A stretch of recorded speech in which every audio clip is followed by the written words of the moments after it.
பாண்டிச்சேரிக்கு trip plan பண்றீங்களா? உங்க பாண்டிச்சேரியில ஃப்ரெண்ட்ஸ் அண்ட் ஃபேமிலியோட வந்து ஸ்டே பண்றதுக்கு ஒரு பிரீமியமான லக்ஸரி வில்லா தான் நம்ம Yash villa. Group stay, couple ஸ்டேக்கு ஏத்த மாதிரி இருக்க இந்த 3 BHK வில்லால இருக்க எல்லா ரூம்ஸ்லயும் ஏசி, டிவி, அட்டாச்ட் பாத்ரூம்னு ஃபுல்லி ஃபர்னிஷ் ஆகி ரொம்ப நீட்டா மெயின்டைன் பண்ணிட்டு இருக்காங்க.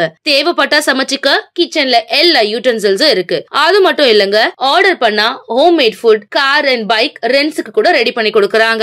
அது மட்டும் இல்லங்க, வாக்கபிள் டிஸ்டன்ஸ்ல veg and non veg hotels, KFC chicken and super மார்க்கெட்ஸும் அவைலபிளா இருக்கு. உங்க வீக்கெண்ட இன்னும் வைப் ஆக்குறதுக்கு பிரைவேட் ஸ்விம்மிங் பூலும் இருக்குங்க. கார் பார்க்கிங் வசதியோட இருக்க நம்ம யாஷ் வில்லா பாண்டிச்சேரியோட சென்டர்ல இருக்கிறதுனால இங்க இருந்து 5 கிலோமீட்டர்ஸ்ல எல்லா டூரிஸ்ட் அட்ராக்ஷன்ஸையும் நீங்க ஈஸியா ரீச் பண்ணிடலாம். இன்னும் எங்க வெயிட் பண்ணிட்டு இருக்கீங்க? உடனே கால் பண்ணுங்க 9952421750. உங்க ஸ்டேவை கன்ஃபார்ம் பண்ணிக்கோங்க.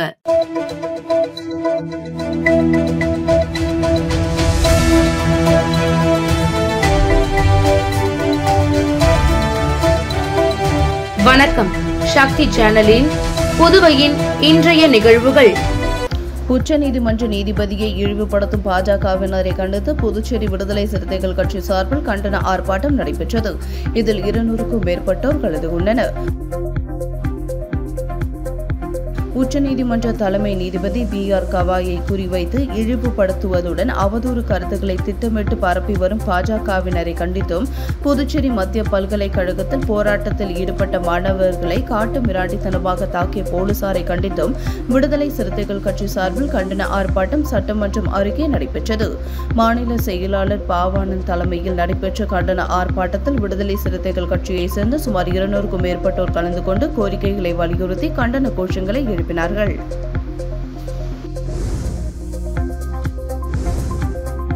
புதுச்சேரி விழுப்புரம் நெடுஞ்சாலையில் உள்ள ஆரியபாளையம் சந்திப்பில் ரெஸ்டோ பார் திறப்பதற்கு எதிர்ப்பு தெரிவித்து 300க்கும் மேற்பட்ட கிராம மக்கள் சாலை மறியலில் ஈடுபட்டதால் போக்குவரத்து பாதிக்கப்பட்டது. புதுச்சேரி விழுப்புரம் நெடுஞ்சாலையில் ஆரியபாளையம் 4 முனை சந்திப்பில் புதிதாக ரெஸ்டோ அமைக்கும் பணி நடைபெற்று வருகிறது.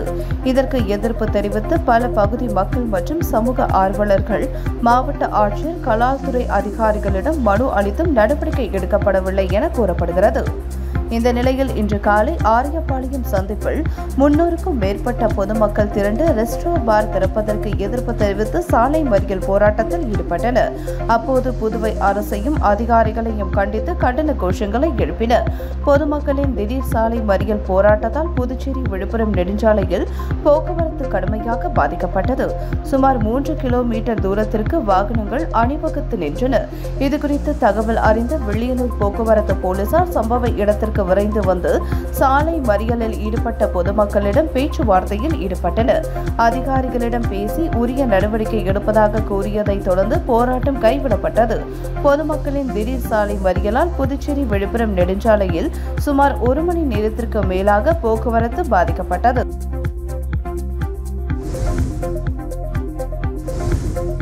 ஊசுடு தொகுதி 10 சட்டமன்ற உறுப்பினர் அலுவலகத்தில் தீபாவளியை முன்னிட்டு துப்புரவு தொழிலாளர்களுக்கு சட்டமன்ற உறுப்பினர் சரவணன்குமார் புடவை, இனிப்பு உள்ளிட்ட நலத்திட்ட உதவிகளை வழங்கினார். ஊசுடு சட்டமன்ற தொகுதிக்கு உட்பட்ட 10 சட்டமன்ற உறுப்பினர் அலுவலகத்தில் தீபாவளியை முன்னிட்டு துப்புரவு தொழிலாளர்களுக்கு நலத்திட்ட உதவி வழங்கும் நிகழ்ச்சி நடைபெற்றது. இதில் ஊசுடு தொகுதியின் சட்டமன்ற உறுப்பினர் சரவணன்குமார் கலந்து கொண்டு விழாவிற்கு தலைமை தாங்கி துப்புரவு தொழிலாளர்களுக்கு நலத்திட்ட உதவிகளாக தீபாவளி பண்டிகையை முன்னிட்டு அதனை சிறப்பாக கொண்டாடும் விதமாக மகளிருக்கு இலவச பட்டு புடவையும், ஆண்களுக்கு வேட்டி சட்டையும் மற்றும் இனிப்பு கார வகைகளை வழங்கி தீபாவளி நல்வாழ்த்துக்களை தெரிவித்தார். வெங்கடேஸ்வரா பர்னிச்சர்ஸ் முருகதாஸ் ஏற்பாட்டில் நடைபெற்ற இந்நிகழ்ச்சியில் தொகுதி ஒருங்கிணைப்பாளர் தியாகராஜன், தொகுதி தலைவர் முத்தாளு முரளி, மகளிர் அணி தலைவி மல்லிகா, இளைஞரணி தலைவர் உலகநாதன், கிளை தலைவர் முரளி உட்பட பாஜக நிர்வாகிகள் ஏராளமானோர் கலந்து கொண்டு விழாவினை சிறப்பித்தனர்.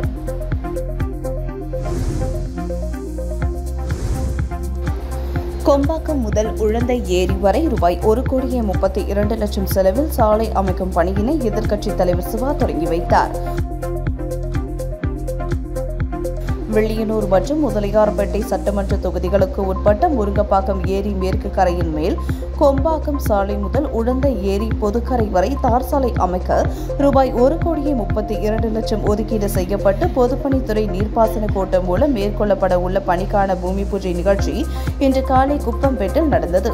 இதில் சட்டமன்ற எதிர்க்கட்சித் தலைவர் சிவா மற்றும் முதலியார்பேட்டை தொகுதி சட்டமன்ற உறுப்பினர் சம்பத் ஆகியோர் பூஜை செய்து தார் சாலை அமைக்கும் பணியை தொடங்கி வைத்தார். இந்த நிகழ்ச்சியில் பொதுப்பணித்துறை நீர்ப்பாசன கோட்ட செயற் பொறியாளர் ராதாகிருஷ்ணன், உதவி பொறியாளர் மதிவாணன், இளநிலை பொறியாளர்கள் ஷாம், பெபியன், பிருத்திவிராஜ் மற்றும் வெளியனூர் திமுக நிர்வாகிகள் உட்பட ஏராளமானோர் கலந்து கொண்டனர். அதிமுக மாநில இணை செயலாளரும் முன்னாள் நகரமன்ற உறுப்பினருமான கணேசன் பிறந்தநாள் விழா காமராஜர் நகர் தொகுதியில் நலத்திட்ட உதவிகள் வழங்கி கொண்டாடப்பட்டது. புதுச்சேரி அதிமுக இணை செயலாளர் கணேசன் தனது பிறந்தநாளை நேற்று கொண்டாடினார். பிறந்தநாளையொட்டி காமராஜர் நகர் தொகுதியில் 1200 பெண்களுக்கு புடவைகள் வழங்கினார். தொடர்ந்து பல்வேறு நலத்திட்ட உதவிகளை வழங்கினார். விழாவில் முதல்வர் ரங்கசாமி கலந்து கொண்டு அவருக்கு வாழ்த்து தெரிவித்தார். தொடர்ந்து அமைச்சர் ஜான்குமார், எதிர்க்கட்சித் தலைவர் சிவா, மாநில அதிமுக செயலாளர் அன்பழகன், கல்யாணசுந்தரம் எம்எல்ஏ, அவைத்தலைவர் அன்பானந்தம், இணை செயலாளர் திருநாவுக்கரசு, நகர செயலாளர் அன்பழகன், அண்ணா தொழிற்சங்க பாப்புசாமி, நாகமணி உட்பட பலர் பிறந்தநாள் வாழ்த்து தெரிவித்தனர். விழா ஏற்பாடுகளை காமராஜர் நகர் தொகுதி செயலாளர் ஆறுமுகம் செய்திருந்தார்.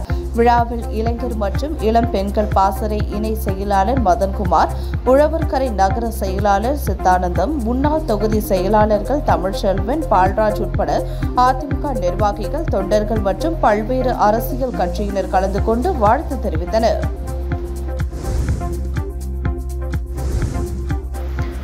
தமிழகத்தில் திமுக தான் முதன்மையான கட்சியாக உள்ளதாகவும் அதிமுக, பாஜக இருக்கும் இடம் தெரியாமல் உள்ளதாக திமுக கொள்கை பரப்பு செயலாளர் ஜெகத் ரட்சகன் எம்பி விமர்சித்துள்ளார்.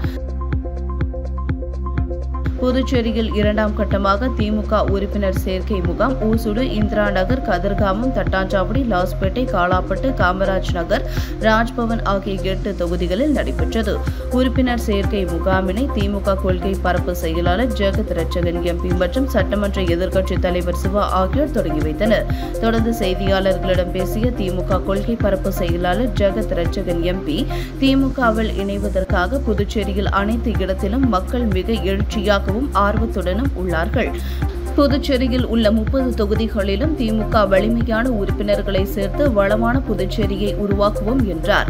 மேலும் பேசிய அவர், பாலியல் குற்றச்சாட்டுகளுக்கு உள்ளான பேராசிரியர்கள் மீது நடவடிக்கை எடுக்க வலியுறுத்தி போராட்டத்தில் ஈடுபட்ட புதுவை மத்திய பல்கலைக்கழக மாணவர்கள் மீது காவல்துறையினர் தாக்குதல் நடத்தியது தவறு என்றார். தொடர்ந்து பேசிய அவர், கரூர் உயிரிழப்பு விவகாரத்தில் எதிர்க்கட்சித் தலைவர் எடப்பாடி பழனிசாமி எதையாவது சொல்ல வேண்டும் என்பதற்காகவே சொல்கிறார் என்றும், தமிழகத்தில் திமுக தான் முதன்மையான கட்சியாக உள்ளதாகவும் அதிமுக, பாஜக இருக்கும் இடம் தெரியாமல் உள்ளதாக விமர்சித்தார்.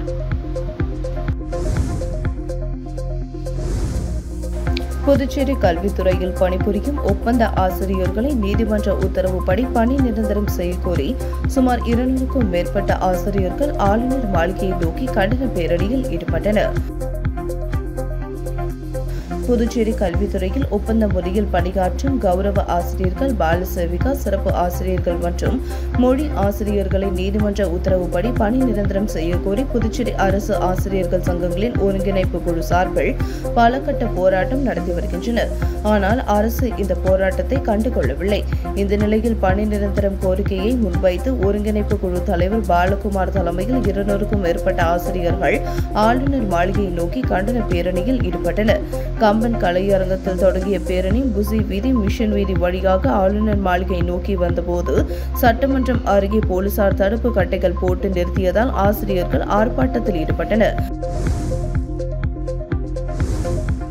காரைக்காலில் தீபாவளி பட்டாசு வெடிக்கும் போது சிறார்களுக்கு கண் பாதிப்பு ஏற்படாமல் பாதுகாக்க மாவட்டம் முழுவதும் 6000 பாதுகாப்பு கண் கண்ணாடிகள் வழங்கும் திட்டத்தை மாவட்ட ஆட்சியர் தொடங்கி வைத்தார்.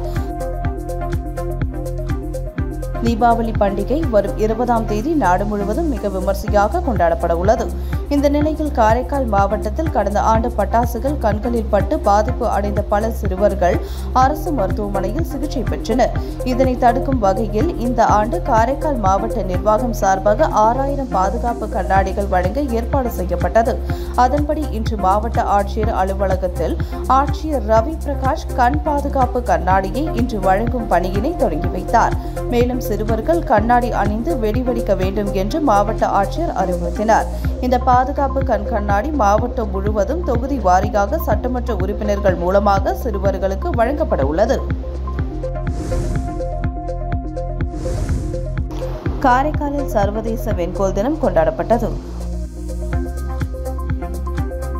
உலக வெண்கோல் தினம் ஆண்டுதோறும் அக்டோபர் 15ஆம் தேதி அன்று கொண்டாடப்படுகிறது. இந்த தினம் பார்வையற்றோர் மற்றும் பார்வை குறைபாடு உடையவர்களுக்கு உதவும் வகையில் வெண்கோலின் முக்கியத்துவத்தை உலக அளவில் மக்களுக்கு உணர்த்தும் விதமாகவும் விழிப்புணர்வை ஏற்படுத்தவும் இந்த நாள் கொண்டாடப்படுகிறது. மத்திய சமூக நீதி மற்றும் அதிகாரம் அளித்தல் அமைச்சகத்தின் மாற்றுத்திறனாளிகளின் அதிகாரம் அளிக்கும் துறை மாற்றுத்திறனாளிகளுக்கான திறன் மேம்பாட்டு மறுவாழ்வு மற்றும் அதிகாரம் அளித்தல் மையத்திற்கான ஒருங்கிணைந்த பிராந்திய மையம் சார்பில் காரைக்காலில் வெண்கோல் தினம் கொண்டாடப்பட்டது. தேசிய திட்ட இயக்குநர் மனோகர் தலைமையில் நடைபெற்ற இந்நிகழ்ச்சியில் தொழிலதிபர் பிரபு சிறப்பு விருந்தினராக கலந்து கொண்டார். நிகழ்ச்சியில் 20 மாற்றுத்திறனாளிகளுக்கு ஊன்றுகோல், 10 மாற்றுத்திறனாளிகளுக்கு பேசும் கடிகாரம் உள்ளிட்டவை வழங்கப்பட்டது. மேலும் பல்வேறு விழிப்புணர்வு நிகழ்ச்சிகள் நடைபெற்றது. நிகழ்ச்சிக்கான ஏற்பாடுகளை புதுச்சேரி மாநில தலைவர் சிவகுமார் செய்திருந்தார்.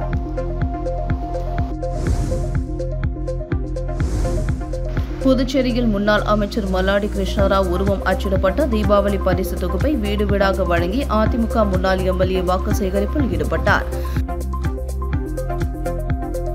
புதுச்சேரி மாநில அதிமுக துணை செயலாளர் முன்னாள் எம்எல்ஏ வையாபுரி மணிகண்டன் இவர் தீபாவளி பண்டிகை முன்னிட்டு முத்தியால்பேட்டை தொகுதியில் உள்ள 12500 குடும்ப அட்டைகளுக்கும் தீபாவளி பரிசு வழங்கும் நிகழ்வு இன்று நடைபெற்றது. முத்தியால்பேட்டை மார்க்கெட் அருகே உள்ள விநாயகர் கோவிலில் பூஜை செய்த வையாபுரி மணிகண்டன் வீடு வீடாக சென்று ஏனாமை சேர்ந்த முன்னாள் அமைச்சர் மல்லாடி கிருஷ்ணராவ் உருவம் அச்சிடப்பட்ட தீபாவளி பரிசு தொகுப்புகளை வழங்கி இரட்டை இலை சின்னத்திற்கு வாக்களிக்குமாறு வாக்கு சேகரிப்பில் ஈடுபட்டார். பின்னர் செய்தியாளர்களை சந்தித்த அவரிடம் தீபாவளி பரிசு தொகுப்பில் முன்னாள் அமைச்சர் மல்லாடி கிருஷ்ணராவ் உருவம் படம் இடம்பெற்றது குறித்து கேள்வி எழுப்பப்பட்டது.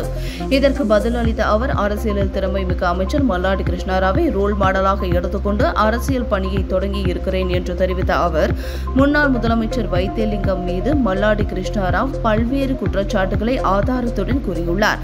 ஆனால் இதற்கு அவர் பதில் அளிக்காமல் சட்டமன்ற கட்சித் தலைவர் வைத்தியநாதன் பதில் அளிக்கிறார். வைத்தியநாதன் அரசியலுக்கு வருவதற்கு முன்பு அவருடைய சொத்து மதிப்பு என்ன, தற்போது அவருடைய சொத்து என்ன என்பதனை அவர் விளக்க வேண்டும் என அவர் கேட்டுக்கொண்டார். அதேபோன்று மாற்று தொகுதியில் இருந்து வந்து வீடு வாடகைக்கு எடுத்து தங்குபவர்களை எல்லாம் மக்கள் ஒருபோதும் ஏற்றுக்கொள்ள மாட்டார்கள் என்று தெரிவித்தார். முத்தியால்பேட்டை தொகுதியில் தீபாவளி தொகுப்பு வழங்கும் நிகழ்வில் தொகுதியை சேர்ந்த அதிமுக அனைத்து பிரிவு நிர்வாகிகள் திரளாக கலந்து கொண்டனர். உங்கள் சக்தி சேனலின் புதுவையின் அன்றாட நிகழ்வுகளை உடனுக்குடன் தெரிந்து கொள்ள சக்தி சேனல் புதுச்சேரி யூடியூப் சேனலை சப்ஸ்கிரைப் செய்து கொள்ளுங்கள். மறக்காமல் பெல் பட்டனையும் கிளிக் பண்ணுங்க, ஷேர் பண்ணுங்க, லைக் பண்ணுங்க. உங்கள் சக்தி சேனல்.